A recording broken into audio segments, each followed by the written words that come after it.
A'udzubillahi minasyaitonirrajim. Bismillahirrahmanirrahim. Assalamualaikum warahmatullahi wabarakatuh dan salam sejahtera. Alhamdulillah, selamat datang dan terima kasih diucapkan kepada tuan-tuan dan puan kerana sudi meluangkan masa untuk bersama dengan kami dalam program Sembang-Sembang STMP pada hari Jumaat yang berkah ini. Alhamdulillah.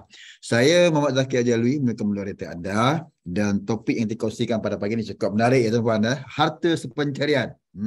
Hartaku, harta. Bersama kami di dalam sesi dan kita pagi ini bersama dengan penceramah kita yang cukup manis orangnya, itu Puan Nur Hafizah binti Harun dan merupakan peguam syari'i di Hafizah Harun dan Associate. Beliau berasal daripada Negeri Nur Perak sana, Ipoh Perak ya. Dan beliau berpengalaman dalam perundangan hampir 10 tahun. Dan beliau kini merupakan di Hafizah Harun dan Associate di Kelang. Dan negeri pengalaman mereka ada Selangor, Negeri Sembilan dan juga Perak. Beliau juga merupakan Exco Persatuan Peguam Syariah di Negeri Selangor. Assalamualaikum Puan Nur Hafizah.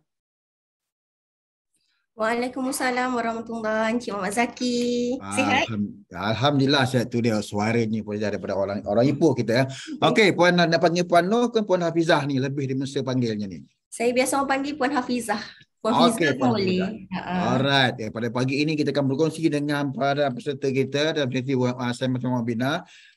Tajuk yang cukup menarik Puan Hafizah. Ini mesti orang nak tahu banyak ni. Banyak perkara yang kena tahu apa yang diambil dan apakah membezakan antara sumbangan dengan harta pencarian. Siapa yang berhak pula menuntut harta ni. Jadi banyak persoalannya. Puan Hafizah, kita kongsikan pada pagi ini harta sepencarian, hartaku, harta menjual. Silakan Puan Hafizah.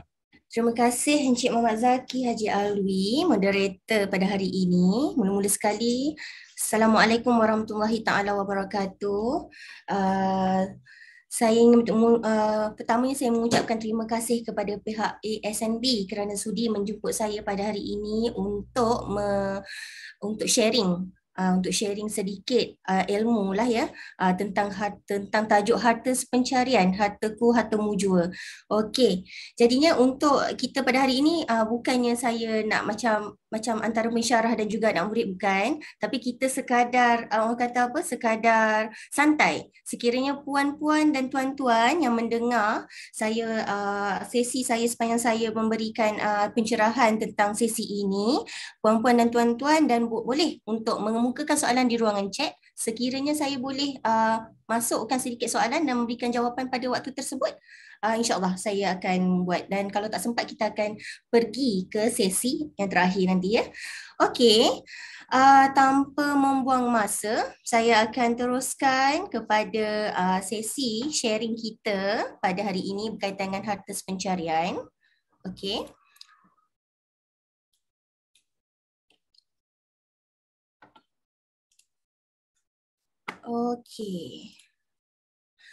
Okey, hari ini adalah tajuk yang diberikan dan yang disadangkan adalah harta pencarian, hartaku, hartamu jua. Okey, ini adalah kita akan membincangkan lebih kepada konsep. Ada dua harta pencarian ni. Apa yang boleh dimohon ketika, macam mana keadaan yang boleh mohon, adakah semasa hidup saja ataupun semasa kematian. Jadi saya akan sharingkan dalam dua keadaan lah ya. Okey, pertamanya, sekiranya saya akan ceritakan pertama sekali ketika berlaku kematian. Kalau sekiranya berlaku kematian pasangan atau ahli keluarga, apa yang perlu dilakukan oleh pihak-pihak ataupun ahli keluarga ataupun ahli waris.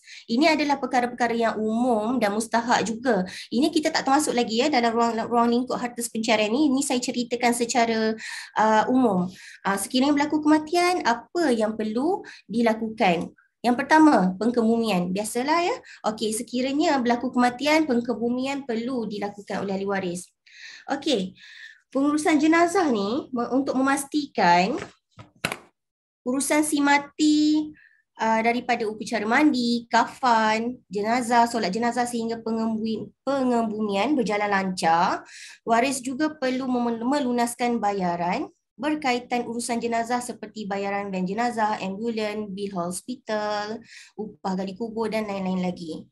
Dan juga waris perlu membuat laporan polis mengenai kematian si mati dan mendapatkan CJ kematian untuk memudahkan urusan seterusnya. Ini secara secara umumlah apa yang dimaksudkan dengan pengkebumian. Seterusnya, menyelesaikan hutang-hutang. Bila berlaku kematian oleh pasangan ataupun ahli keluarga kita, perkara pertama, selepas selesai pengkebumian, kita perlu sebagai ahli waris, tak kiralah isteri, anak-anak ataupun ahli-ahli waris yang lain yang terdekat, perlu mencari siapa yang si mati ini berhutang. Dan selalunya kita akan dengar sekiranya berlaku kematian, ada orang atau ahli waris cakap, siapa yang ada hutang dengan saya, dengan si mati, bolehlah berjumpa dengan kami supaya pihak kami dapat melunaskan hutang-hutang si mati. Jadinya perkara-perkara tersebut perlulah diselesaikan. Dan hutang-hutang ni juga ingin saya terangkan bukannya bersifat peribadi semata-mata, tetapi dengan perlu diselesaikan dengan institusi-institusi lain. Contohnya seperti tabung haji ke, bank-bank ke, loan bank dan sebagainya. Jadi seperti sebab kadang-kadang bila si mati ini meninggal dunia, beliau meninggalkan kenderaan atau rumah yang masih tertunggak dengan loan. Ya, jadinya perlu diselesaikan perkara-perkara tersebut. Kemudian setelah selesai hutang, apa yang nak dibuat lagi?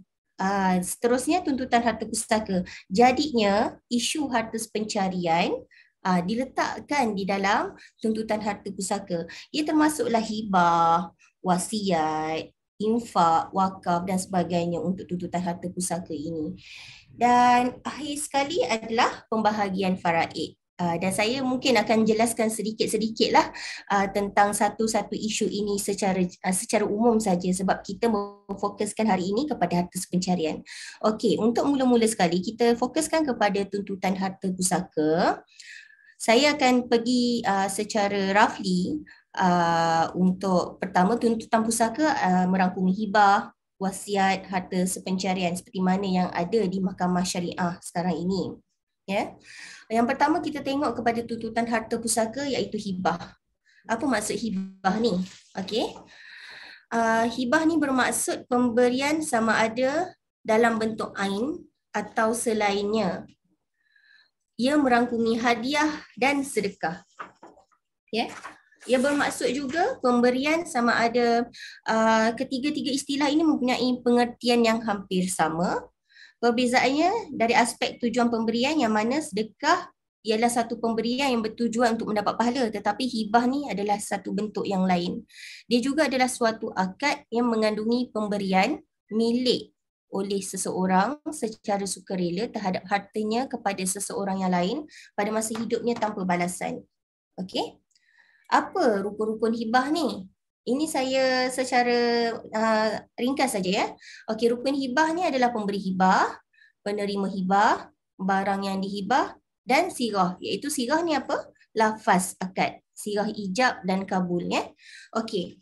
Jadinya pemberi hibah ni, apa syarat-syarat pemberi hibah? Pemberi hibah berkaitan mestilah seorang yang bersempurna akal, balik dan sebagainya. Sekiranya pemberi hibah tu dalam masa keadaan maradul maut, iaitu dalam keadaan nazak, adakah boleh untuk diberikan hibah? Benda tu perlu diisukan dan dimasukkan ke dalam mahkamah sama ada boleh ataupun tidak. Penerima hibah pun sama, perlulah seorang berkeahlian seperti sempurna akal, balik dan sebagainya. Dan seterusnya barang yang dihibah. Okey, barang yang dihibah ni apa? Barang yang dihibah ni adalah barang apa bentuk barang yang ingin dihibahkan. Dia merangkumi rumah ke, duit simpanan ke, tanah, kereta, barang kemas dan sebagainya. Okey? Dan untuk makluman, barang yang nak dihibahkan ini perlulah hak milik mutlak oleh orang yang memberi hibah tersebut. Sekiranya contoh ya, kalau rumah masih under loan di bank, adakah boleh dihibah di mahkamah ataupun dibuat akad hibah? Maksud jawapannya tidak boleh sama sekali. Dia mestilah pemilik mutlak kepada orang yang memberi hibah. Dan seterusnya, sekiranya ada, macam dia tanya, ada orang tanya saya, puan, kalaulah saya ada buat insurans MRTA, MRTT 100%, sekiranya berlaku kematian saya, adakah boleh saya memberi hibah? Jawapannya boleh. Sekarang dibolehkan dan boleh dibuatkan, disahkan di Mahkamah Syariah. Dan akhir sekali rukun adalah sirah lafaz. lafaz akad hijab lah, hijab dan kabul ya. Okey, dan seterusnya kita pergi ke wasiat. Ini adalah bentuk-bentuk perkara-perkara yang perlu dalam pengurusan harta pusaka. Okey, wasiat berasal daripada perkataan wasa yang memberi erti memerintahkan, menasihatkan, menjanjikan atau pemberian harta selepas mati. Ya. Dan adakah wasiat ini ada bentuk dan rukun dia? Jawapannya ada. Okey. Rukun wasiat adalah sama seperti hibah juga.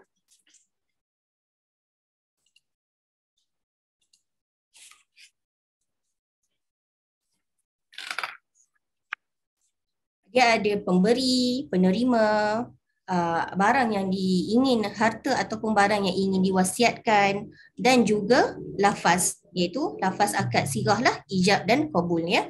Okey, jadinya kat sini sekiranya wasiat ni adakah seperti hibah boleh diserahkan sepenuhnya harta. Wasiat ini untuk makluman hanya 1/3 sahaja daripada harta yang boleh diberikan. Sekiranya ada persetujuan daripada ahli waris, maka wasiat ni boleh diguna pakai. Sekiranya tak ada persetujuan daripada ahli waris untuk memberikan 1/3 ataupun keseluruhan harta, dan tidak dipersetujui oleh ahli waris, makanya wasiatnya tidak perlu disahkan di mahkamah adakah ia sah ataupun tidak. Okey, seterusnya saya pergi ke wakaf. Ini adalah satu bentuk perkara yang perlu dilakukan, yang boleh dilakukan untuk pengurusan harta pusaka selepas kematian, iaitu wakaf ni bermaksud apa-apa harta yang ditahan, hak pewakaf ke atas harta tersebut daripada bisnes atau beli, pewarisan, hibah dan wasiat untuk kebajikan dengan niat untuk mendekatkan diri pewakaf kepada Allah Subhanahu Wa Taala. Okey. Rukun wakaf pun sama juga. Seperti juga wasiat dan hibah, ada orang yang mewakafkan, pihak yang menerima, benda yang diwakafkan, akad atau surat yang berkaitan wakaf ya. Okey. Okey, ini adalah yang ditunggu-tunggu oleh, saya rasa ditunggu-tunggu oleh puan-puan dan tuan-tuan lah ya. Okey, kakak-kakak. Dan ini harta sepencarian adalah satu perkara yang menjadi isu yang hangat dan perdebatan lah sekiranya berlaku kematian atau tak berlaku kematian pun, isu harta kalau bercerai sekalipun, harta sepencarian ini adalah isu yang paling banyak dipersoalkan dan ada di mahkamah syariah. Okey, apa maksud harta sepencarian ni? Harta sepencarian bermaksud harta yang diperoleh oleh suami isteri semasa dalam perkahwinan dengan usaha bersama, atau harta yang diperolehi sebelum perkahwinan tetapi dimajukan atau dikembangkan dalam tempoh perkahwinan. Apa maksudnya ni puan? Okey. Maksudnya kat sini secara ringkas, harta sepencarian ni adalah harta yang diperoleh secara bersama oleh suami dan isteri dalam tempoh perkahwinan. Tapi apa maksud pula sebelum perkahwinan tu? Okey, maksud sebelum perkahwinan tu pula, sekiranya salah seorang pasangan membeli rumah. Contoh saya bagi contoh. Sekiranya salah seorang pasangan sama ada suami ataupun isteri membeli rumah sebelum perkahwinan. Kira sebelum nikah, dia beli rumah. Tetapi selepas nikah dia masuk rumah tu, kiranya dah cuci kaki dah boleh masuk rumah tu, cuci kaki, dah ada rumah. Tapi bolehkah dituntut? Sebabnya yang kita tahu harta sepencarian, harta yang dituntut semasa dalam tempoh. Tapi dalam isu yang harta yang dibeli sebelum tempoh perkahwinan, contoh isteri beli rumah dan sebelum perkahwinan, mereka masuk dan tinggal kat rumah tersebut. Kemudian suami ni ada usaha untuk renovation, tambah kaposh, bubuh grill dan sebagainya. Itu adalah usaha yang dimajukan oleh pihak suami. Padahal harta tersebut dibeli oleh pihak isteri. Dia dikembangkanlah, maksudnya rumah daripada ada satu saja dikembangkan, direnovate, tambah dapur, tambah bilik dan sebagainya.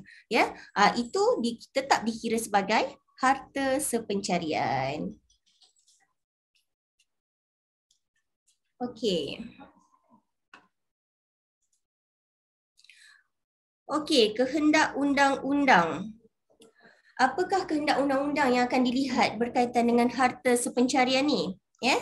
Okey, kita tengok kat sini. Yang pertama, harta yang diperolehi bersama oleh suami isteri semasa perkahwinan berkuat kuasa menurut syarat-syarat yang ditentukan oleh hukum syarak dengan usaha sama mereka.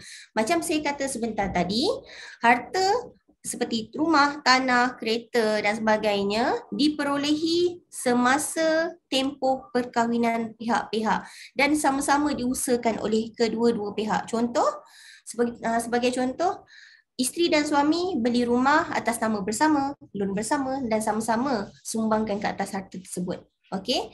Yang kedua, harta yang diperolehi bersama oleh suami isteri semasa perkahwinan berkuat kuasa menurut syarat-syarat yang ditentukan oleh hukum syarak dengan usaha tunggal satu pihak kepada perkahwinan itu. Apa maksud usaha tunggal tu? Ya.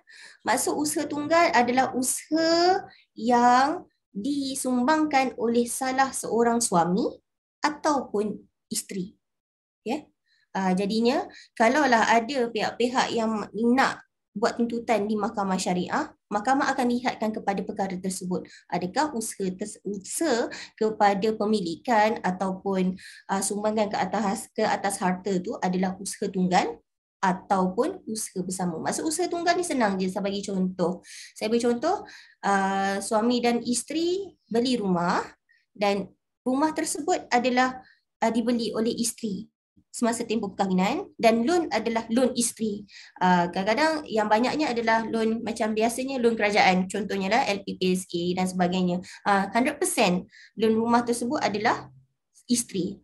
Itu boleh dikatakan usaha tunggal. Tetapi walaupun LPPSA loan kerajaan dibuat oleh isteri sepenuhnya 100%, namun suami ada melakukan usaha lain, renovation. Saya ada renovation rumah puan, yang suami cakap. Saya ada renovation rumah, saya ada buat loan, personal loan dan sebagainya, harga sekian-sekian untuk besarkan rumah tu. Suami ada. Kalau tak ada, kalau 100% oleh isteri, renovation isteri sebagainya, itu adalah bermaksud sumbangan tunggal. Ya.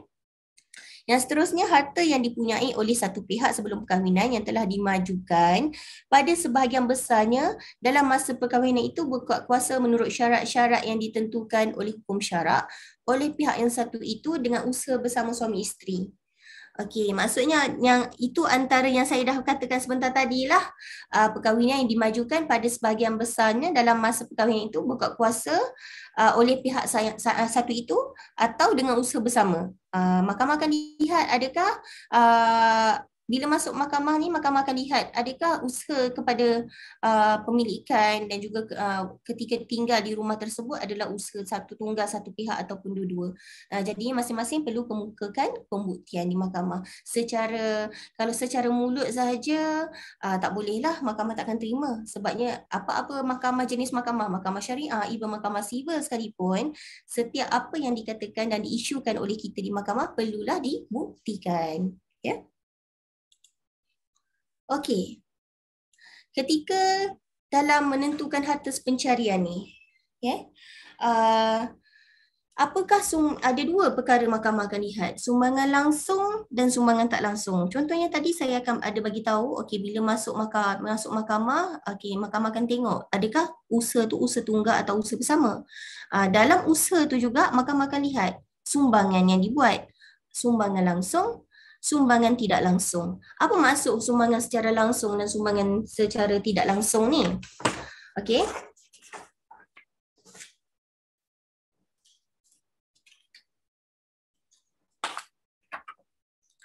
Okey, kita lihat kepada maksud. Okey, ini maksud sumbangan langsung dan bercontoh, ada contoh sekali yang puan-puan boleh lihat. Okey. Okey, apa maksud sumbangan langsung? Sumbangan secara langsung bermaksud pihak-pihak kepada perkahwinan itu telah sama-sama memberikan sumbangan mereka dalam memperoleh aset dan harta berkenaan, dan pasangan ini sama-sama mengeluarkan modal dan wang bagi membeli aset dan harta berkenaan. Okey, sebagai contoh, saya dah letak contoh dekat bawah tu. Pasangan suami isteri mempunyai kerjaya masing-masing. Okey, isteri bekerja, suami pun bekerja. Okey, telah sama-sama membeli aset dan harta berkenaan secara ansuran. Dan yang pihak suami telah membuat bayaran pendahuluan, pihak isteri pula membayar ansuran bulanan. Dan mereka berkongsi bersama-sama dan memberi sumbangan wang, modal dan sebagainya secara langsung daripada pendapatan mereka bersama. Contoh yang macam ni lah, yang macam saya kata sebentar tadi, suami isteri pergi beli rumah, ada SMP sama-sama, SMP ada 2 nama dan buat loan bank pun sama-sama, ataupun loan bank adalah nama suami saja ataupun nama isteri saja, tetapi duit pendahuluan antara salah seorang pihak juga, maksudnya mereka sama-sama keluarkan modal. Jadinya macam mana mahkamah nak tentukan perkara ini di mahkamah? Sekiranya kita buat tuntutan di mahkamah, mahkamah akan lihat berdasarkan risik-risik dan juga apa-apa yang kita attachkan kepada mahkamah, statement bank dan sebagainya. Okey, Yang Arif, saya keluarkan banyak ini duit untuk rumah tersebut. Dan yang si suami pula, Yang Arif, saya keluarkan banyak ini. Dan mahkamah akan lihat, okey, teliti. Okey, kiranya sekarang ni bila saya tengok isteri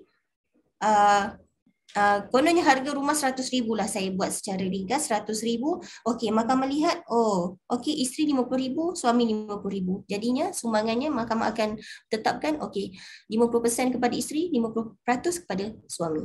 Macam itulah sumbangan langsung. Okay. Okey, apakah maksud sumbangan tak langsung pula? Sebab ada dua kan? Sumbangan langsung, sumbangan tidak langsung.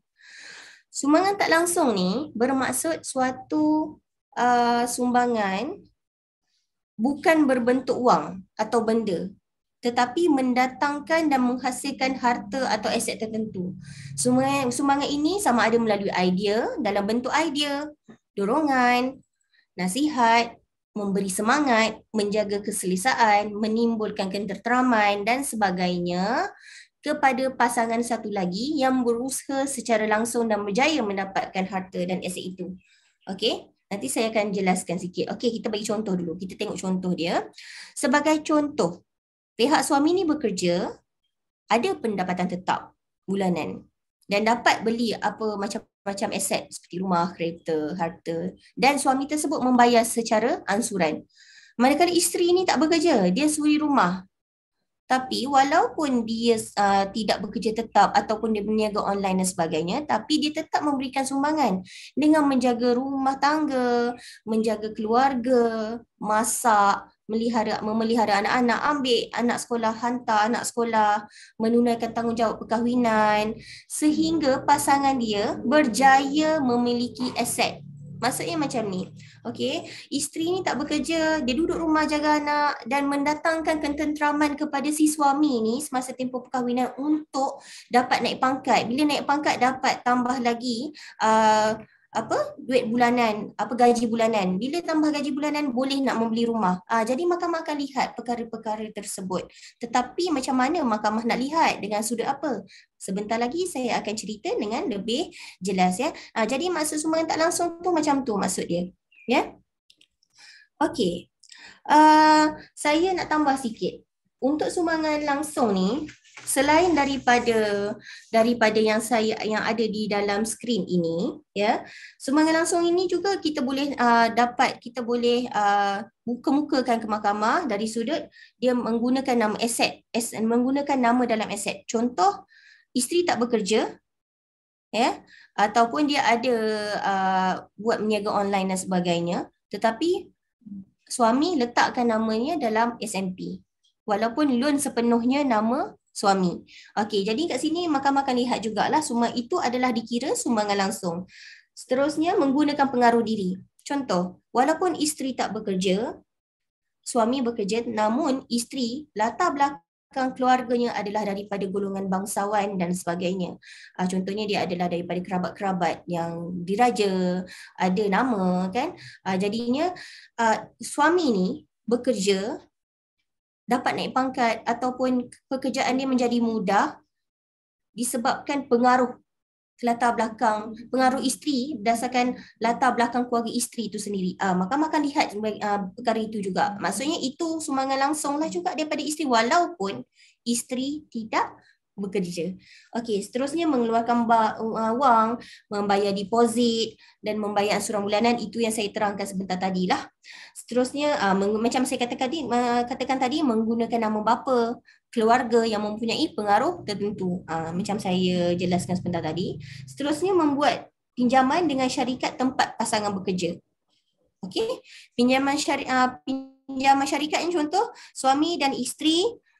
Suami beli rumah tapi dibuat isteri tolong buat pinjaman untuk membantu suami mendapatkan kata untuk duit tambahan untuk nak beli rumah, aset apa semua, dan isteri buat pinjaman daripada syarikat yang beliau bekerja. Itu adalah sumbangan langsung sebab dia keluarkan modal. Seterusnya mengisi borang permohonan, menyerahkan kepada pemaju, membuatkan tindakan-tindakan susulan walaupun isteri ini adalah seorang suri rumah, tetapi sebab suami dah sibuk sangat dah. Dia bekerja, kononnya dia bekerja offshore ke, bekerja overseas ke, dia memang tak ada masa untuk nak beli rumah, tapi dia kata, boleh tak awak tolong beli, awak uruskan untuk pembelian rumah ni sebab saya tak ada masa langsung untuk nak beli. Jadi isteri ni dia tak bekerja, dia ada masa, dia uruskan anak, uruskan rumah tangga, tapi dia pergi ambil borang, isi borang, pergi submit kat situ, pergi submit kat sini. Kat situ dikira sumbangan langsung oleh isteri. Walaupun isteri tidak bekerja. Ada dua kat situ. Jadi isteri yang tak bekerja ni yang kata saya ni tak bekerja. Saya langsung tak keluarkan sesen duit pun. Tak, masih ada hak kat situ. Ya. Okey, seterusnya bila beli rumah atau kereta ke, terutama beli rumah lah, perlu mendapatkan peguam. Berusaha untuk mendapatkan peguam untuk pengurusan pembelian. Itu adalah sumbangan langsung. Macam mana nak buktikan? Saya yang jumpa peguam sendiri. Boleh panggil peguam tu, nanti peguam tu ke mahkamah. Kita akan tanya, betul ke peguam tu pergi isteri ni waktu pembelian rumah jumpa puan peguam? Ya, dia jumpa saya. Itu dah dikira sumbangan langsung. Ya. Seterusnya menggunakan dua nama dalam membuat pinjaman. Itu seperti mana yang saya terangkan sebentar tadi. Dalam SMP ada dua nama. Namun dekat loan ada satu nama. Tapi sebab SMP itu ada dua nama, mahkamah akan kira itu adalah sumbangan langsung oleh pihak-pihak. Ya. Dan menjadi penjamin kepada peminjam. Contohnya kereta. Ya. Isteri beli kereta, tapi dia first time beli kereta, tak boleh nak tak perlu kepada penjamin. Contohnya kereta dia baru first time beli ni, sepanjang beliau bekerja dia baru beli kereta dan dia perlu kepada penjamin, dan penjamin adalah suaminya, dan itu dikira suami dia dikatakan adalah sumbangan langsung oleh suaminya lah. Dan boleh kita katakan pada mahkamah, ya Arif, saya ketika bekas isteri saya beli rumah, beli kereta, saya penjamin. Jadi mahkamah akan lihat kepada perkara tersebut adalah sumbangan langsung. Okey, seterusnya sumbangan tak langsung ni saya dah terangkan tadi. Okey, seringkasnya juga saya tambah sikit. Sumbangan tak langsung ni juga mahkamah akan lihat adakah isteri itu adalah seorang isteri yang taat dan bertanggungjawab dan sentiasa menjaga kehormatan suami. Okey, mahkamah akan lihat perkara tersebut. Seterusnya, mahkamah akan lihat adakah pasangan-pasangan ini memelihara rumah tangga, menjaga kehormatan keluarga, menjaga keluarga untuk memberi keselesaan kepada suami dalam memperoleh aset. Selalunya untuk perkara sumbangan, untuk perkara sumbangan tidak langsung ni, lebihnya kepada isteri lah, sebab isteri yang selalu tak bekerja kan, jaga rumah, jadi suri rumah dan sebagainya. Okey, seterusnya contoh juga saya nak terangkan dalam sumbangan tak langsung ni, si isteri ni yang tak bekerja ni menemani suami semasa suami berurusan untuk memperoleh harta tersebut. Macam saya kata tadi, sama ada dia sibuk, suami sibuk ataupun suami tak sibuk, tapi waktu dia cari rumah, beli rumah, tengok rumah, isteri ni ada sentiasa dengan suami dia. Kemana saja, pergi ke pejabat perumahan ke, pejabat tanah, pejabat peguam dan sebagainya, untuk membuatkan suami merasa senang dan terhibur dengan keletihan dan kesusahan. Biasalah kita ni kalau isteri-isteri ni kalau tak bekerja, suami ajak, jom kita pergi tengok rumah, jom boleh, saya ada masa ni. Dia ikut je suami dia pada A sampai ke Z sampai dapat kunci rumah. Mahkamah boleh tengok benda tu. Sebab itu dikira sumbangan tidak langsung isteri. Kiranya isteri ni ada kat sebelah suami, menyenangkan suami, suami pun seronok je nak beli rumah tu kan. Mahkamah akan lihat pada benda tu juga, perkara tersebut. Ya. Seterusnya, menjaga dan memelihara anak yang masih di bawah umur dengan baik. Masih di bawah umur. Maksudnya umur yang berapa? 18 tahun ke bawah yang masih bersekolah. Maksudnya kat sini macam saya kata tadi, ayahnya bekerja, maknya lah yang ambil, mak yang ambil anak, hantar anak, bawa ke tuition, hantar ke co-curriculum, beli baju co-curriculum anak dan sebagainya. Dia menjaga anak tersebut dengan baik sampai anak tu berjaya. Perkara tersebut boleh dibuktikan kepada mahkamah untuk membuktikan sumbangan tak langsung oleh isteri tersebut walaupun beliau tidak bekerja. Ya, seterusnya mahkamah akan lihat kepada adakah isteri ini menjaga makan, minum suami dan pakaian suami dengan baik dan teratur. Contohnya, si isteri kata, walaupun saya tak bekerja, saya tak ada sumbangan ya Arif, saya ni sebelum suami saya bangun daripada tidur, pergi bekerja, saya yang iron baju, saya yang letak baju, gosok baju, letak dekat katil, saya yang sediakan kasut, saya yang sediakan stokin supaya dia senang untuk ambil pakaian-pakaian dia untuk pergi bekerja. Maka lihat perkara itu. Macam mana nak buktikan? Adakah setiap kali kita buat, kita ambil gambar dan sebagainya? Tidak. Mahkamah akan tengok kepada ikrar kita. Sebab ikrar di mahkamah akan digunakan oleh pihak mahkamah. Okey, seterusnya mahkamah akan lihat juga isteri ni menjaga suami yang terlantar sakit beberapa tahun dengan sabar. Contohnya kat sini, sepanjang tempoh perkahwinan, isteri ni jaga suami, tiba-tiba suami sakit daripada bekerja elok, tiba-tiba dia jatuh sakit dan isteri inilah yang bawa pergi ke hospital dan sebagainya, terlantar sakit sehingga sihat. Mahkamah akan lihat juga perkara-perkara tersebut. Dan seterusnya, bekerja dan menggunakan duit gaji untuk membantu meringankan beban suami dalam rumah tangga. Okey, contoh ini sumbangan tak langsung. Contohnya satu rumah, suami yang bayar semua rumah tu. Monthly payment, monthly loan, lepas tu pendahuluan rumah, pembayaran peguam, sampai habis suami bayar. Tetapi mahkamah akan lihat juga yang isteri bekerja. Suami ni cakap waktu saya nak dapatkan rumah tu, saya yang bayar semua, isteri saya tak bayar langsung. Tapi mahkamah akan lihat adakah isteri ini membantu suami, macam membeli barang dapur ke, tolong suami. Yelah, kadang-kadang kita ni dah, bila jadi suami isteri ni, kita give and take kan. Okey, awak bayar rumah, saya uruskan anak. Okey, saya uruskan anak, maksudnya duit poket anak, duit dapur, apa semua saya tolong. Kadang-kadang duit bayaran untuk bil-bil utilities macam bil elektrik ke air dan sebagainya, isteri yang bayar. Mahkamah akan lihat perkara tersebut. Ya? Okey. Okey, seterusnya.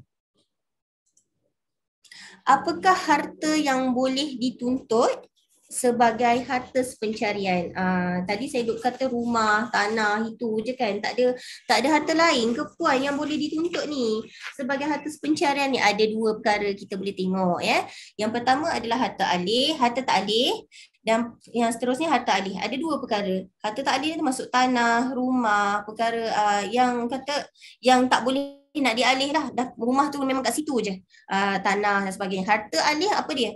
Barang kemas, unit amanah, share syarikat, kereta, motor, simpanan di bank dan sebagainya. Itu harta alih. Kiranya tuan-tuan dan puan-puan boleh tengok harta yang dituntut bukannya harta semata-mata tanah dan rumah semata-mata. Sebab saya tadi bagi contoh supaya nak bagi nampak tuan-tuan nampak jelas apa perkara yang boleh dituntut. Okey, satu lagi, KWSP. Adakah KWSP ni boleh dituntut sebagai harta pencarian? Selalunya kalau berlaku kematian kan, ada orang tanya, puan, kematian ke ataupun penceraian ke, dia tanya saya, puan, saya nak tuntut sekali KWSP, boleh ke tidak? Jawapannya, tak boleh. Sebab apa tak boleh puan? Sebab perkara ini telah difatwakan oleh majlis agama yang mana untuk KWSP tidak boleh dituntut sebagai harta pencarian. Sekiranya setelah berlaku kematian antara pasangan ataupun ahli keluarga, hanya boleh dituntut melalui faraid sahaja. Okey?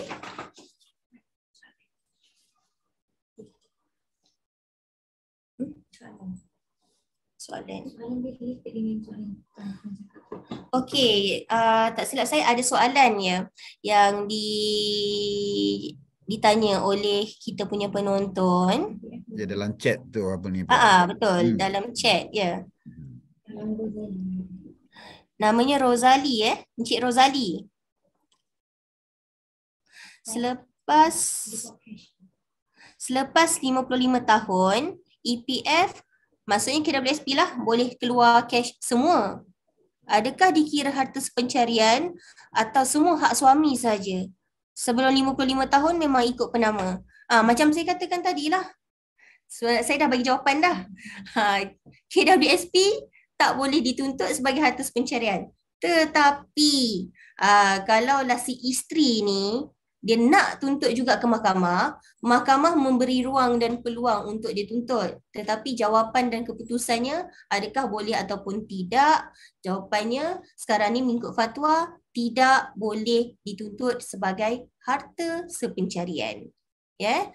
Okey, jadinya kat sini jelaslah saya memang tak boleh nak kata boleh ataupun tidak sebab fatwa telah keluarkan perkara tersebut. KWSP tak boleh. Ya. Ada lagi tak soalan? Okey, tak ada. Okey, kita teruskan.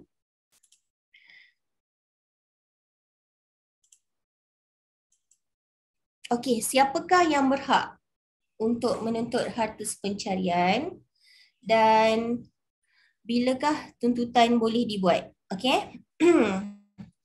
Kat sini tuntutan harta pencarian ni boleh dibuat kepada Mahkamah Tinggi Syariah oleh suami ataupun isteri ataupun ahli waris sekiranya berlaku kematian. Okey, ada 3 keadaan. Bukannya cerai ataupun kematian saja.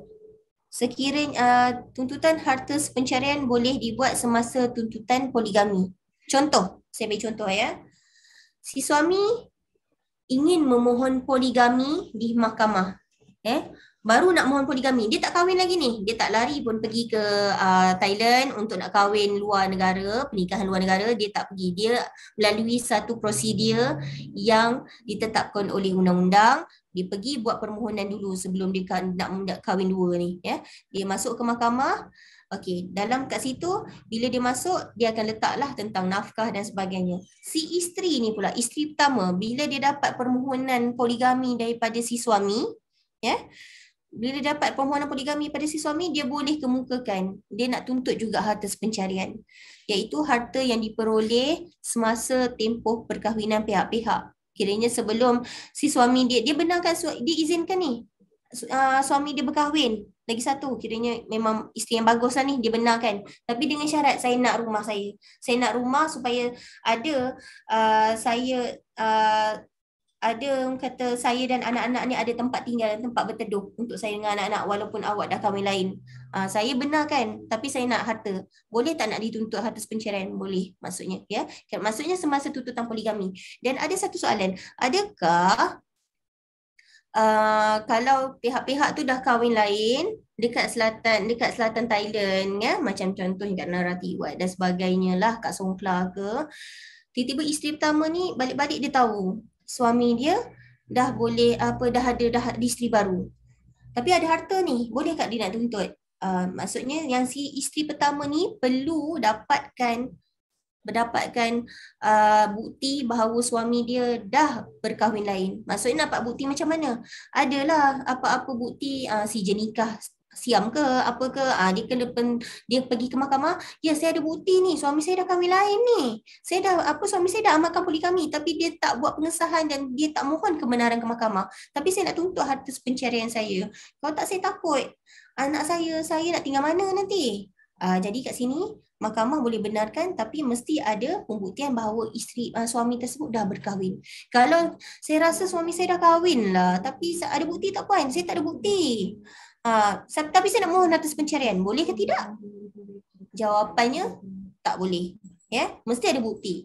Mahkamah nak tengok betul ke tidak suami tu kahwin, ataupun kadang-kadang suami cakap aja saya nak kahwin lain tapi dia tak kahwin lagi. Tapi kalau waktu tuntutan poligami, tuntutan untuk memohon kebenaran berpoligami di mahkamah, suami ni tak kahwin lagi. Tapi adakah isteri boleh mohon? Isteri boleh masukkan permohonan tersebut. Dia masuk, saya nak tuntut harta pencarian. Kalau suami ni setuju, okey, setujulah. Dia macam ada satu kes yang baru-baru ni, yang kes YB kot, ada satu YB ni, dia buat permohonan poligami di Mahkamah Tinggi Syariah di Shah Alam. Kemudian isteri pertama ni datang hadir, dia mohon untuk dapatkan kereta dan dapatkan rumah, dan si suami ni benarkan, dan mahkamah benarkan, dan isteri dapatlah harta pencarian. Okey, tu semasa tuntutan poligami.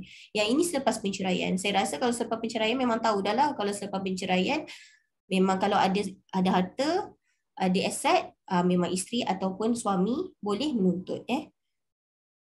Okey, soalan kat sini. Ada kadang-kadang saya ada ditanya soalan, isteri tanya, saya yang beli rumah semua puan, saya yang siapkan makan pakai, saya yang bayar bil, tapi suami saya tak buat apa-apa pun untuk dekat rumah tu.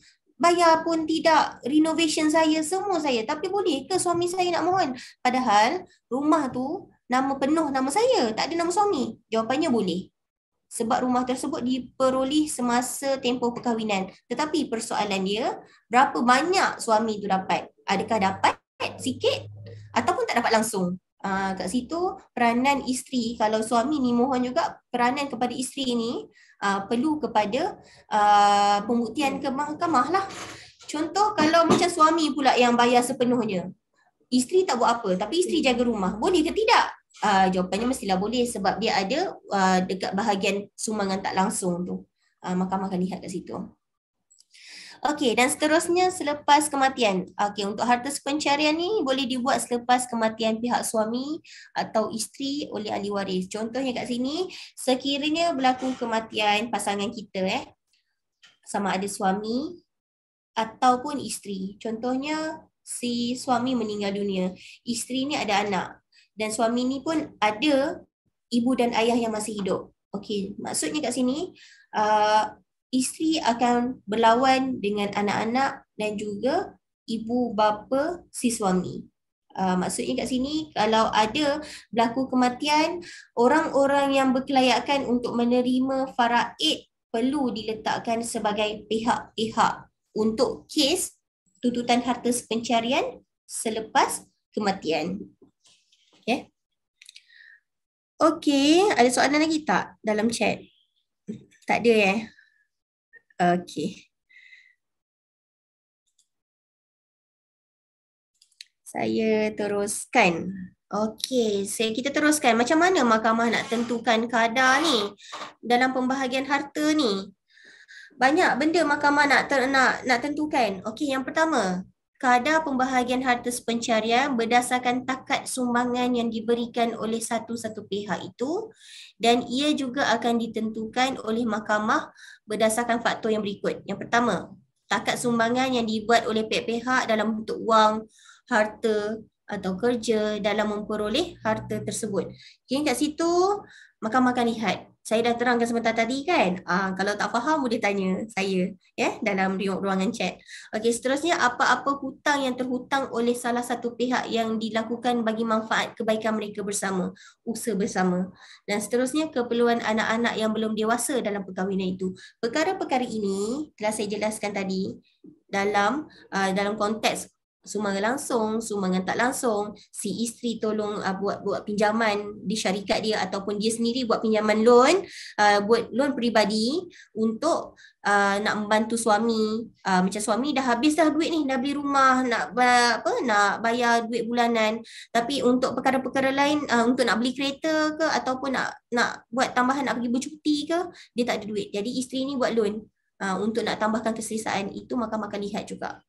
Keperluan anak-anak yang belum dewasa macam saya katakan tadi lah, yang bawah 18 tahun yang masih bersekolah ni, isteri atau anak-anak isteri yang menjaga anak, ambil anak pergi hantar sekolah, hantar anak ke tuition, ambil bawa makan, anak tu membesar dengan baik dan akhirnya menjadi orang yang berguna masuk universiti. Perkara-perkara itu mahkamah akan lihat juga kepada pasangan-pasangan yang orang kata bila dah duduk, dah tinggal bersama dan 30 tahun ni tiba-tiba bercerai, anak-anak dah besar. Jadinya mahkamah akan lihat kepada situ. Adakah anak-anak menjadi seorang yang berjaya? Kiranya saya yang menjaga. Mahkamah akan lihat kepada perkara-perkara tersebut. Okey. Sebelum ketika proses tuntutan harta pencarian ni, selepas habisnya ada perintah yang dikeluarkan oleh Mahkamah Syariah. Bagaimanakah perintah pembahagian harta pencarian dibuat di mahkamah? Yang pertama, mahkamah akan apabila tuntutan dibuat di Mahkamah Syariah, apabila kita dah filekan kes di mahkamah tuntutan tersebut, pihak-pihak perlu melalui proses ataupun orang kita panggil suluh. Itu orang kata bahasa mudah lah orang panggil suluh. Sebenarnya perkataan yang sebenar yang betul adalah suh ataupun pengantaraan.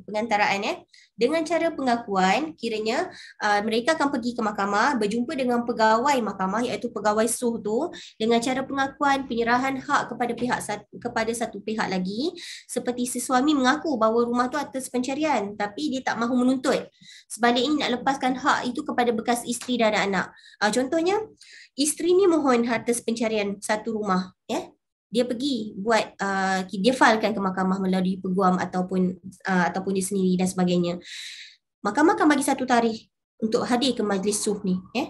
Majlis suh ni hanya walaupun diwakili oleh peguam, tapi untuk majlis suh tersebut akan dihadiri oleh isteri, bekas suami dan juga pegawai. 3 orang saja, ya.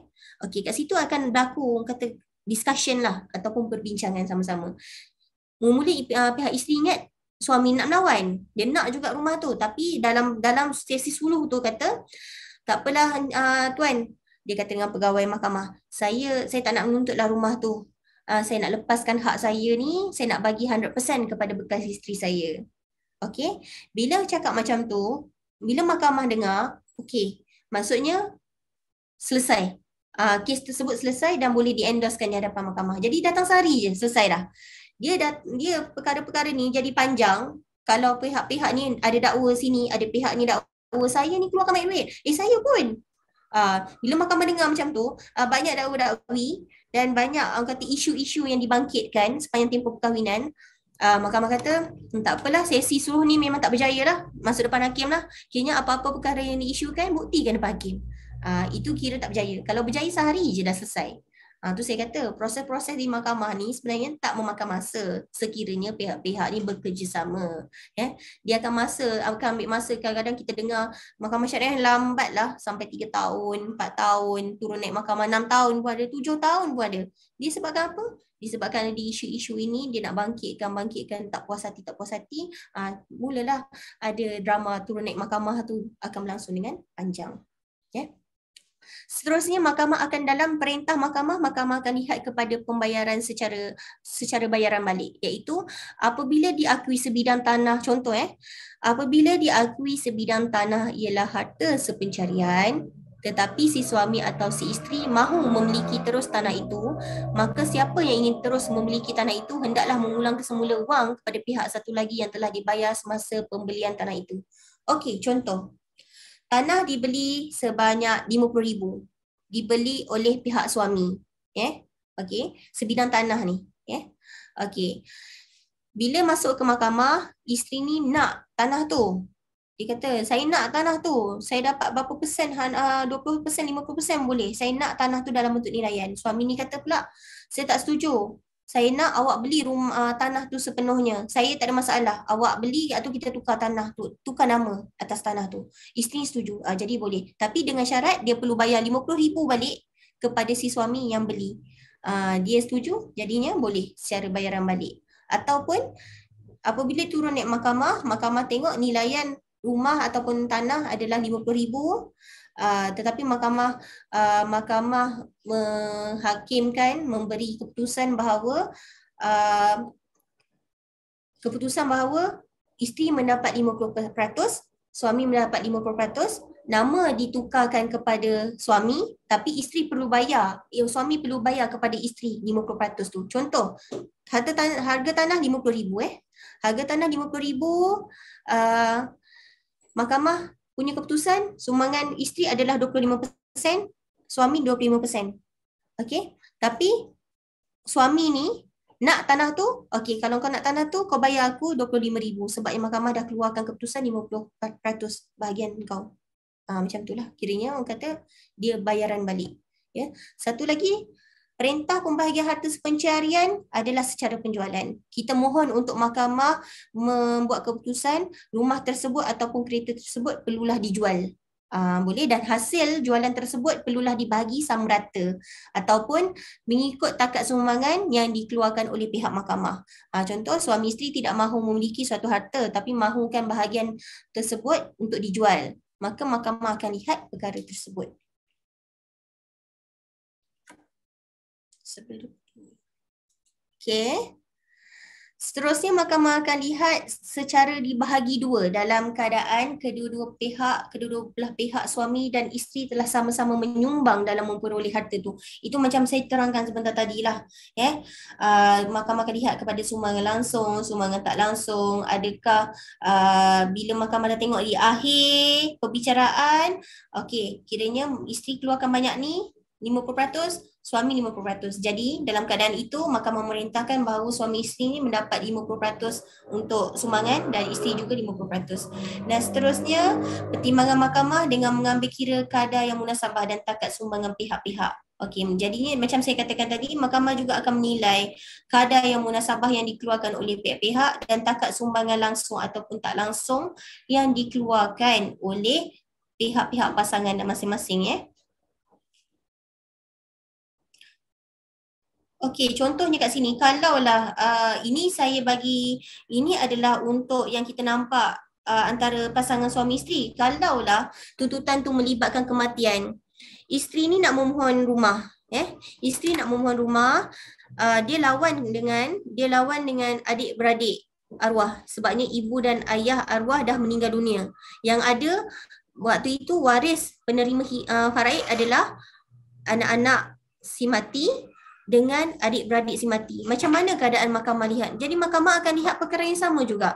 Isteri ni kalau pergi ke SUH, ahli-ahli waris masih tak setuju lagi ni. Kata kami tak nak, kami nak 50% juga. Lepas 50% tu dibahagikan secara faraid, kami tak setuju untuk isteri minta 70% daripada nilai harta tu. Kami nak 50% lagi faraid. Macam mana tu? Jadi si isteri perlu mengemukakan bukti bahawa saya ni telah menyumbang banyak ni dan saya menyumbangkan sumbangan langsung, tak langsung sepanjang tempoh perkahwinan. Dan si suami ni banyak ni. Kalaulah ada ahli waris yang tak bersetuju, dia perlu buktikan jugalah adakah si mati ni ada memperoleh sumbangan yang macam mana. Jadi dia tak kisah konsep sama ada kematian ataupun perceraian. Dalam konsep untuk isu tuntutan harta sepencarian, mahkamah akan melihat perkara yang sama dalam sepanjang tempoh perbicaraan berlangsung. Okey, kita tengok kat sini. Apakah perkara-perkara yang perlu dikemukakan semasa kita membuat tuntutan di mahkamah? Okey, yang pertama, jenis harta. Dalam satu borang tu ataupun tuntutan, saman dan pernyataan tuntutannya. Untuk buat tuntutan di mahkamah syariah ni dia ada dua. Untuk harta sepencarian, dia perlulah dimulai dengan saman dan pernyataan tuntutan. Saman tu apa? Saman bukannya saman polis tu, kita nak kena bayar. Tak. Saman adalah bermaksud panggilan ke mahkamah. Anda hari ini adalah anda disaman untuk hadir ke mahkamah pada tarikh sekian-sekian, pada jam sekian-sekian di mahkamah tinggi syariah di Shah Alam atau di mahkamah tinggi syariah di wilayah Persekutuan Kuala Lumpur atau mana-mana negeri. Anda perlu hadir. Sekiranya tak hadir, dianggap menghina mahkamah. Kiranya saman tu adalah panggilan ke mahkamah. Bukannya kata saman apa pula ni, saya tak buat apa-apa, saya nak kena bayar. Tak. Saman ni adalah panggilan ke mahkamah. Tuan-tuan dan puan-puan akan dapat saman dan juga pernyataan tuntutan. Pernyataan tuntutan tu mahkamah akan tengok jenis harta, sama ada harta yang dituntut adalah harta alih ataupun harta tak alih.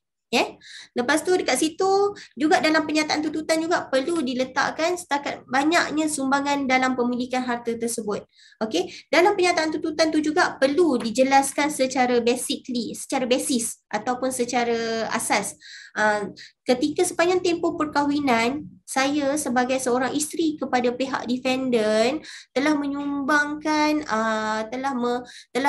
pergi ke pejabat rumah tersebut untuk membeli rumah, telah mengeluarkan sumbangan sebanyak 20,000 untuk pemerolehan harta tersebut dibayar kepada peguam.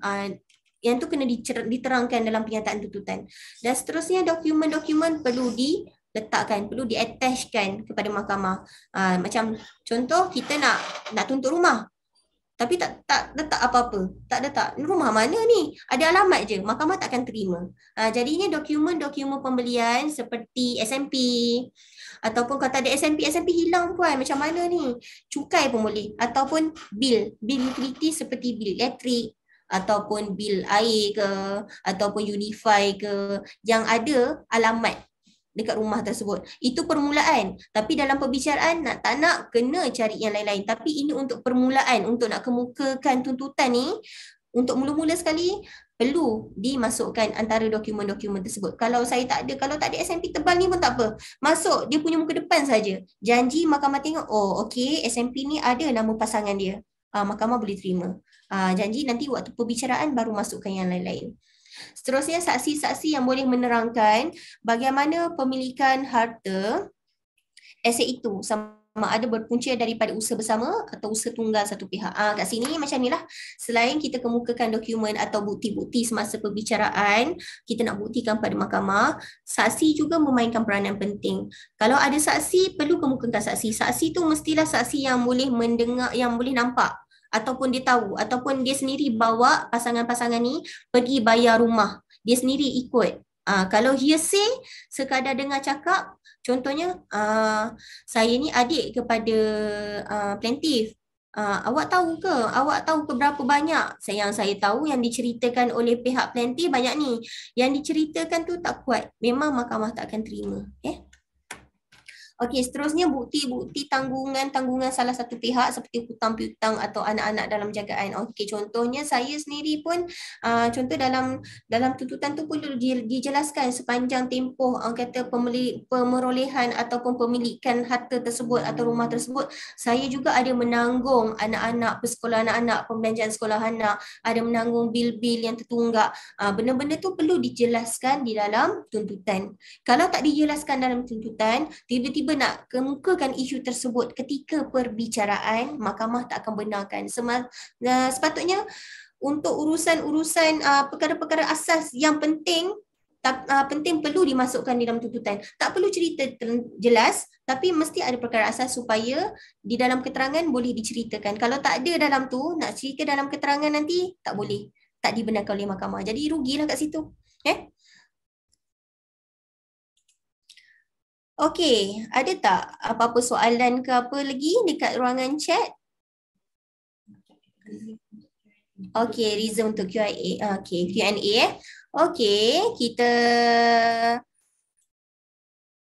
sebabnya masa dah nak saya akan terangkan sedikitlah tentang urusan faraid. Sebabnya kalau nak cerita tentang harta pencarian ni kan, macam mana syarat-syarat nak buat tuntutan, apa orang kata, apa yang perlu dibuktikan semasa bicara, memang panjang. Jadinya itu antara secara asas lah yang saya ceritakan apa yang perlu dibuat. Kalau nak cerita secara detail lagi, nanti itu memang nak kena panggil dia sekali lah ni. Pihak ASB kan. Okey, tak apa. Okey, sekarang kita letakkan kata untuk bahagian akhir sekali setelah tuntutan-tuntutan tersebut telah orang kata diselesaikan, harta pencarian ke, wasiat, hibah dan sebagainya. Akhir sekali kita tengok secara ringkas faraid. Faraid ni apa sebenarnya? Okey, faraid ni adalah pembahagian harta seorang Islam yang telah meninggal dunia, sama ada beliau meninggalkan wasiat atau tidak sebelum kematiannya. Maka harta peninggalan akan dibahagikan kepada ahli waris seperti anak, isteri, suami, ibu dan lain-lain menurut hukum. Okey, contoh, saya beri contoh ya. Di dalam keluarga si mati, yang meninggal adalah suami. Okey, di dalam ketika meninggalnya suami masih ada ibu, ada ayah, ada isteri, ada anak lelaki dan ada anak perempuan. Jadinya 5 orang lah. Ibu kandung, ayah kandung, ada isteri, ada anak lelaki, ada anak perempuan. Jadi siapa yang berhak untuk mendapat faraid? Jadi 5 orang ni dapat faraid. Adakah adik-beradik suami dapat hak faraid tu? Jawapannya tidak. Sebab dia ada anak lelaki. Okey? Sebab ada anak lelaki yang terus putus dah tak dapat kepada adik-adik beradik si mati ni. Sekiranya itu satu situasi. Okey, situasi kedua. Kalau suami meninggal, dia ada tinggalkan ibu kandung, ayah kandung, isteri, anak perempuan. 5 orang tapi dia tak ada anak lelaki. Okey, tapi dia ada anak perempuan saja 2 orang ni. Okey, siapa yang berhak untuk dapat faraid? Jawapannya, dia dapat 5 orang ni ada hak untuk faraid tapi bertambah dengan adik-beradik si mati lelaki. Contohnya, dia meninggal ada 2 orang anak perempuan, ibu dan ayah masih hidup, ada isteri, okey. Dia ada 2 orang adik lelaki. Si mati ada 2 orang adik-beradik. Kira pakcik-pakcik kepada anak perempuan ni lah. Jadinya hak untuk dapatkan faraid, ada pakcik-pakcik dapat faraid ni. Macam tu dia punya situasi lah. Jadi jelas Okey. Harta yang dibahagikan kepada ahli waris adalah baki harta yang ditinggalkan setelah ditolak segala pembiayaan. Pengurusan jenazah, hutang waris, wasiat ke, harta sepencarian ke, hibah dan sebagainya. Sebab tu saya katakan tadi, setelah berlaku kematian, pengkebumian dulu. Kemudian uruskan kalau ada hibah ketika hidup, suami dia kata ada buat hibah amanah ke ataupun hibah secara mulut ke ataupun secara akad dan disahkan oleh mahkamah, perlu dimasukkan juga. Dah ditolak semua atau ada pula isu harta pencarian. Si isteri ni pula nak tuntut harta pencarian, maka faraid ni perlu di stopkan dulu untuk dibahagikan. Selesaikan dulu perkara-perkara tersebut.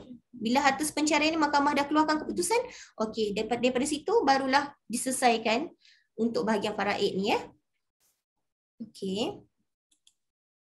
Okey, bentuk harta yang boleh dibahagikan secara faraid. Inilah dia. Tanah, bangunan, contohnya rumah, barang kemas, emas, perak dan lain-lain, insurans, wang tunai sama ada dilaburkan ataupun tidak, binatang ternakan pun boleh, KWSP pun boleh. Jadi KWSP boleh difaraidkan di sini. Kalau untuk harta pencarian tak boleh, dia hanya khusus untuk KWSP saja. Untuk perkara-perkara lain boleh harta pencarian. Kalau KWSP tidak boleh. Okey. Saya ceritakan secara ringkas cara pengambilan harta pusaka. Terdapat 2 bahagian yang asas lah. Yang pertama ashabul furud. Yang kedua asobah. Ni bahasa Arab ni. Okey. Ashabul furud ni apa maksudnya puan? Okey, ashabul furud ni golongan yang mengambil pusaka menurut bahagian yang telah ditetapkan oleh syarak, iaitu sama ada 1/2, 1/3, 1/4, 2/3, 1/6 ataupun 1/8. Ini ada di dalam surah An-Nisa tak silap saya. An-Nisa. Surah An-Nisa ayat 11 ataupun 12. Kalau nak tengok balik boleh tengok maksud dekat surah Nisa tu ayat 11-12 memang ada diterangkan tentang bahagian-bahagian ni. Dalam Quran pun dah ada. Jadi kita tak boleh nak bangkang sekali pun Okey, mereka ni terdiri daripada isteri, bahagian-bahagian adalah bahagian isteri, suami, ibu atau nenek, bapa atau datuk, anak perempuan atau cucu perempuan, saudara perempuan kandung, saudara perempuan sebapa dan saudara ibu. Okey, seibu. Okey, asobah ni maksudnya siapa? Golongan yang akan terima baki setelah semua golongan satu ni yang ashabul furud mendapat bahagian golongan asobah. Terdapat 3 jenis asobah, binafsih, bilwair, asobah ma'al wair. Perkara-perkara ni memang kata nak jelaskan lebih terang nanti tuan-tuan puan-puan pening pula kan. Okey. Jadinya ini antara orang kata secara ringkas lah. Kalau saya nak asobah ni banyak cerita dia. Okey, jadinya kat sini kesimpulannya kalau berlaku kematian ataupun penceraian dan sebagainya, harta pencarian ni boleh dituntut oleh pihak selagi mana harta-harta tersebut diperoleh semasa tempoh perkahwinan lah. Jadinya orang kata sekiranya kat mana saya boleh menuntut ni dalam tuntutan harta pencarian, macam apa yang saya sebutkan sebentar tadi, di tempat di mana puan-puan tinggal atau tuan-tuan tinggal atau bermastautin walaupun tanah tersebut berada di luar kawasan tempat tinggal. Contoh, saya tinggal di Kuala Lumpur. Saya bekerja di sini. Saya dah bekerja sini hampir 20 tahun, 15 tahun. Tapi saya ada tanah di Sabah. Jauh tu. Jadi saya perlu pergi ke Sabah ke untuk nak tuntut sebab tanah tu ada kat Sabah. dan saya bercerai pun kat Sabah. Tapi saya tinggal kat sini dah lama. Boleh ke saya tuntut kat sini je? Saya tak boleh nak pergi Sabah. Takkan urusan dengan kos lagi kan? Jawapannya boleh. Dengan cara apa? Walaupun IC tuan-tuan atau perempuan tu ataupun pihak-pihak ini menuntut tu adalah IC Sabah, perlu kemukakan mas tautin dan sebagainya, ada borang disediakan lah. Jadi tak ada masalah. Janji tuan-tuan dan perempuan memang tinggal kat situ, tak kisahlah tanah tu dekat luar negara sekalipun, dekat mana-mana, tapi boleh dituntut di tempat tuan-puan tinggal, ya.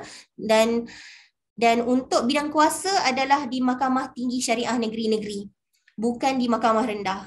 Dia ada dua bidang kuasa kat sini, mahkamah rendah, mahkamah syariah, dan mahkamah tinggi syariah. Jadi untuk harta pencarian ni tak kisahlah dia punya nilaian berapa sekalipun, adalah akan ditentukan bidang kuasanya adalah di mana mahkamah tinggi syariah di negeri-negeri dan bukan di mahkamah rendah.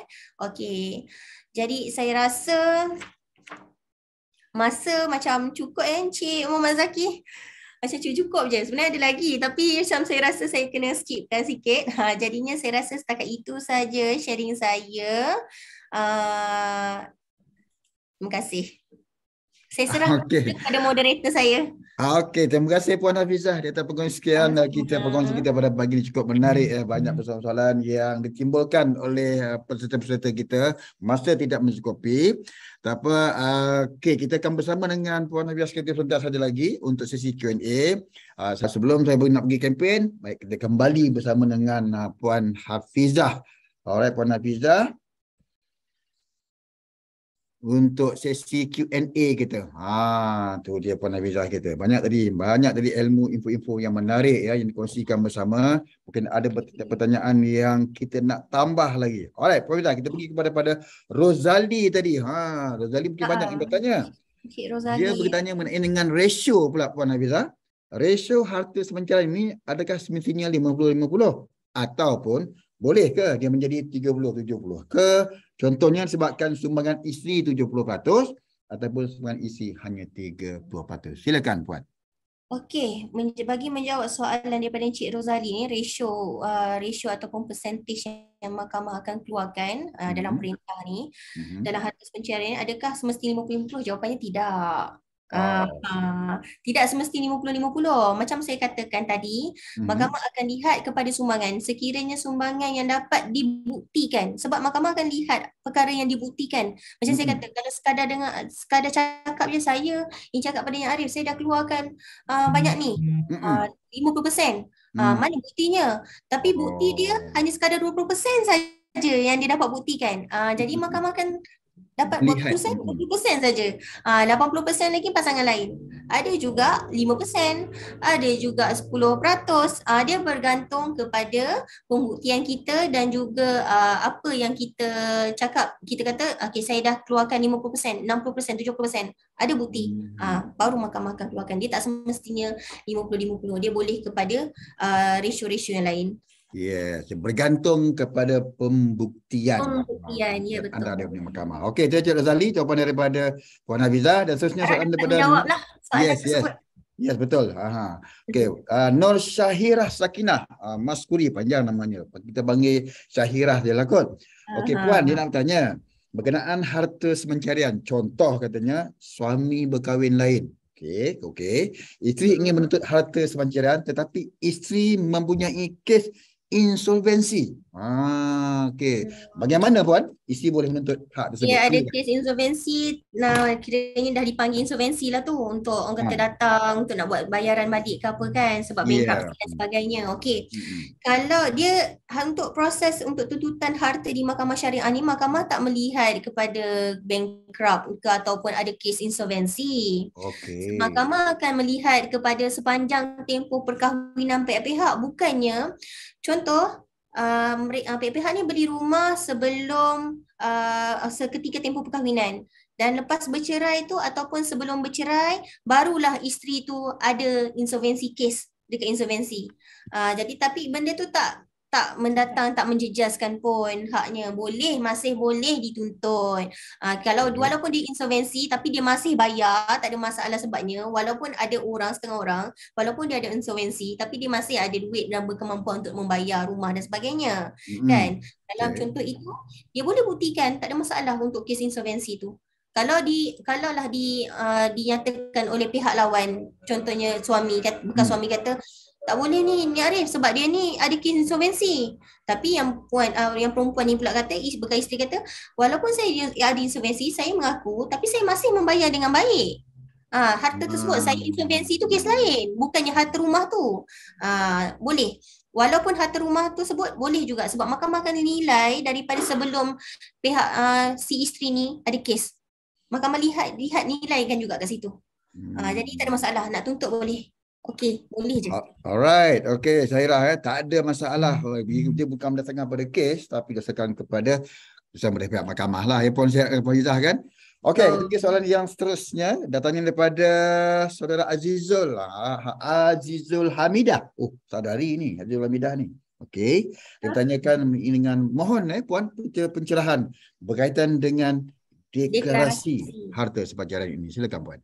Okey, deklarasi yang saya tahu, deklarasi ini adalah instrumen yang dikeluarkan oleh badan-badan macam Salihin Trustee dan sebagainya, deklarasi tu.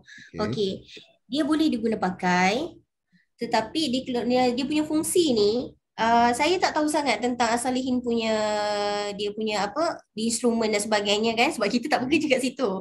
Kita nama undang-undang. Jadinya yang saya tahu fungsi ni kalau poligami, automatik isteri pertama tu dapat terus hak dia dalam harta yang dimasukkan dalam deklarasi tu. Lepas tu kalau bercerai, suami yang kena keluar pada rumah jika rumah yang diduduki tu telah dinyatakan dalam deklarasi. Kiranya ini memendekkan masa lah, maksudnya fungsi dia. Fungsi ni lebih kepada memendekkan masa. Sekiranya orang kata tak ada lagi perintah, hanya deklarasi saja dan takut tak boleh dilaksanakan, bawa perkara tersebut ke mahkamah untuk dijadikan perintah. Dan mahkamah pun akan lihat jugalah perkara-perkara tersebut. Kalau ada deklarasi tu, insya-Allah pembuktian tu dah jelas kat situ. Ada deklarasi ditandatangani oleh kedua pihak, tapi pihak suami ataupun isteri tak melaksanakan dengan baik. Walaupun ada deklarasi. Sebabnya selagi tak ada perintah, untuk makluman tuan-tuan dan puan-puan, selagi tak ada perintah yang dikeluarkan oleh mahkamah syariah, pihak-pihak ni boleh culas, boleh tak laksanakan perkara tersebut walaupun ada deklarasi. Sebab seolah-olah tak mengikat. Jadi macam mana nak mengikatkan perkara tersebut? Bawa ke mahkamah syariah, bawa sekali perkara itu, dokumen tersebut. Dokumen tu. Itu fungsi dia. Dia sebenarnya kalau masing-masing okey, masing-masing bekerjasama berdasarkan deklarasi yang ada, okeylah. Tapi kalau masing-masing tak laksanakan seperti mana yang ada dalam tu, bawa ke mahkamah. Apa-apa keputusan biar bagi mahkamah yang terbaik. Kan? Betul. Sebabnya macam saya katakan, selagi tak ada perintah, masing-masing boleh buat keputusan sendiri sebab tak ada perintah. Boleh culas lah tu ya. Ya, boleh culas. Okey, mari kita rehatkan sebentar. Ada kata-kata akhir nasihat yang Puan Izzah ingin berikan sepanjang Puan Izzah kongsikan tajuk yang cukup menarik pada pagi ini. Silakan Puan Izzah. Okey, kesimpulan yang dapat kita simpulkan untuk sembang-sembang kita pada hari ini tentang harta pencarian ni. Okey, harta pencarian adalah hak eksklusif antara pasangan suami dan isteri. Hak eksklusif yang diberikan kepada pasangan suami isteri, walaupun tiada perkara tersebut tiada diletakkan dalam Al-Quran dan sebagainya, tetapi ia adalah daripada undang-undang adat sendiri dan terus diserapkan kepada undang-undang yang sedia ada pada hari ini. Tapi kalau orang yang dah meninggal selepas kematian, dia tidak menghalang waris-waris si mati ni untuk mewarisi harta pencarian, mewarisi harta si mati kalau ada harta pencarian ni. Waris-waris seperti anak, anak ataupun adik-beradik masih ada hak dari sudut faraid dan sebagainya. Jangan kita mindset dalam kepala ni, bila ada harta pencarian, ahli-ahli waris macam anak ni tak dapat hak. Dia masih ada hak di sudut faraid. Dan ingin saya katakan di sini, luar daripada ruang lingkup harta pencarian adalah faraid. Okey, faraid kadang-kadang kita lihat lelaki dapat lebih banyak daripada perempuan. 2 nisbah 1. Kebiasaan kita dengar lelaki dapat lebih daripada perempuan. Di dalam Al-Quran pun disebut lelaki dapat lebih. Tetapi sebab apa diletakkan lebih? Hikmahnya adalah untuk anak-anak lelaki ni adalah menjadi penjaga kepada perempuan. Bukannya dalam kepala kita bila dah dapat harta faraid, lelaki dah banyak masuk poket terus balik pergi. Tidak. Ia adalah satu amanah yang diberikan oleh Allah kepada kita untuk menjaga ahli-ahli waris yang lain. Contoh kalau isteri meninggal, tak ada anak, tak ada suami, tak ada apa-apa, tak ada siapa sekalipun. Dia hanya ada adik-beradik, ahli waris yang ada adik-beradik suami saja yang meninggal. Adik-beradik si suami perlu bertanggungjawab dan amanah kepada isteri yang seorang ni, dan anak dan sebagainya, tak ada siapa dan sebagainya. Jadi kena fikir hikmah Allah letakkan faraid. Kadang kita nampak macam apa kejamnya Islam ni, kenapa letak lebih pada lelaki, tapi hikmahnya kita kena dalamkan lagi, sebab untuk menjaga waris-waris yang lain. Dan akhir sekali saya mengucapkan terima kasih, ribuan terima kasih kepada pihak ASNB kerana sudi menjemput saya, dan saya ingin minta maaf sekiranya terdapat salah kata, tersilap bahasa, terlanjur kata, terlanjur bicara ataupun tak faham. Sepanjang ada perkara-perkara yang tak faham sepanjang saya sharekan pada hari ini, dan saya tak adalah mempunyai ilmu yang banyak sekalipun, tak. Hanya saya sharing ilmu berdasarkan pengalaman saya dan ilmu yang saya ada. Saya minta maaf kerana terdapat kekurangan daripada saya. Terima kasih. Okey, terima kasih Puan Nur Hafizah di atas perkongsian kita pada hari ini. Terima kasih di atas kelapangan dan kesudian Puan Hafizah dan juga tim untuk sesi sembang kita pada Jumaat yang barakah ini, insya-Allah. Kepada anda yang bersama kita harapkan anda mendapat info dan juga informasi yang menarik mengenai dengan harta sepencarian. Alright, untuk makluman semua peserta, seperti biasa setiap Jumaat jam 10 pagi, SMB mengadakan program sembang SMB yang terbuka kepada umum dengan topik yang berlainan setiap minggu seperti hari ini. Kita bersama dengan Puan Hafizah kita berkaitan dengan harta pencarian. Dan mungkin Jumaat kalau ada rezeki, kita jumpa lagi di Jumaat pada minggu hadapan. Mungkin kita jemput lagi Puan Hafizah. Mungkin kan. Sudi kiranya. Alright, dan akhir kata lagi bagi Pak SMB, mohon maaf di atas kekurangan yang berlaku semuanya dijalankan. Terima kasih Puan Hafizah and the team. Terima kasih kepada anda yang masih lagi menunggu. Ada lagi yang menunggu katanya, tak apa. Alright, kita akan cuba cari waktunya sesuai bersama dengan Puan Hafizah saya lagi. Dan semoga anda berhati-hati di luar sana. Hujung minggu kita ni banyak lagi hanya majlis-majlis, tapi fikir-fikirkan tentang harta kita yang ada sebelum kita meninggal, insya-Allah. Dan kita kongsikan kepada family anda berkaitan dengan apa yang anda faham berkaitan dengan harta pencarian. Alright? Terima kasih dan saya sudahi dengan wabillahi taufiq wal hidayah. Assalamualaikum warahmatullahi wabarakatuh. Terima kasih, Puan. Waalaikumsalam warahmatullahi wabarakatuh.